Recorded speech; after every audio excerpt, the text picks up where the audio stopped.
Assalamualaikum dear students, I hope you all are fine. As we have done with the chapter number 4, हम complete कर चुके हैं. आज आपको क्वेश्चन आंसर्स भी प्रोवाइड कर दिए गए हैं, तो kindly write them down on your notebooks. अपनी नोटबुक्स पर लिख दीजिए. फिल इन द ब्लैंक्स के बाद आप लोगों को फिल इन द ब्लैंक्स भी दे दी गई थी चैप्टर नंबर 4 की.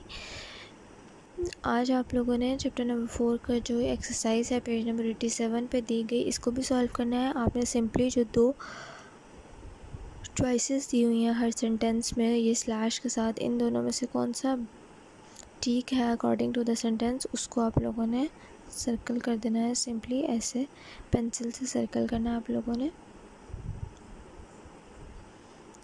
ये करेक्ट नहीं है, I don't know whether it is correct और नॉट. ये ठीक है कि नहीं, आप लोगों को सिर्फ सैम्पल के लिए सर्कल ड्रॉ करके दिखाया गया है. Today we are going to start our new chapter number 5 Biddy, page number 34. Biddy comes to the forge. अब बिडी जो है फोर्ज में आता है. My sister did not die. मेरी जो बहन है वो मरी नहीं थी. But she was never the same again. लेकिन वो कभी भी सेम दोबारा वैसी नहीं रही. शी कुड नॉट सी और स्पीक क्लियरली. वो ना बोल सकती थी ना देख सकती थी ठीक तरीके से. And she was very weak. और वो बहुत कमज़ोर हो गई थी. She set quietly by the fire all day. वो सारा दिन आग के करीब बैठी रहती खामोशी से. She was never angry. अब वो दोबारा कभी गुस्सा नहीं होती थी. मिस्टर वप्सल्स नीस बिडी. मिस्टर वप्सल का नीस जो है यानी कि उनका भतीजा, उनके भाई का या बहन का बेटा बिड्डी, उसका नाम बिड्डी था. Came to take care of her. उनके देखभाल के लिए आया था. When I was a little boy. जब मैं छोटा था. Biddy had taught me to read and write. Biddy ने मुझे लिखना और पढ़ना सिखाया था. She now took care of my sister as if she was a little child. अब वो मेरी बहन का इस तरह से ख्याल रख रहा था जैसे कि वो छोटी सी बच्ची हो. जो was very unhappy about what had happened to his wife. जो बहुत नाखुश था जो भी उसकी बीवी के साथ हुआ. She had not been pretty और काइंड. वो बिल्कुल भी प्यारी और काइंड नहीं थी, रहमदिल नहीं थी. But he had loved her. पर वो उसको प्यार से रखता था, प्यार करता था. However life at the forge was much more pleasant after Mrs जो वॉज अटैक्ड.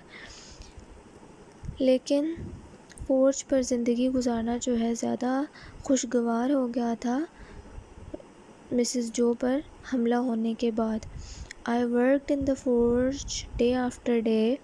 मैं आए दिन फोर्ज में काम करता. And hated it more and more. मुझे उससे और नफ़रत होने लगती. Estella was never there. Estella दोबारा कभी नहीं आई. It was Estella who had made me hate my work. ये एस्टेला थी जिसकी वजह से मुझे अपने काम से नफ़रत हुई. She had made me ashamed of my home. उसने मुझे अपने घर से शर्मिंदा किया.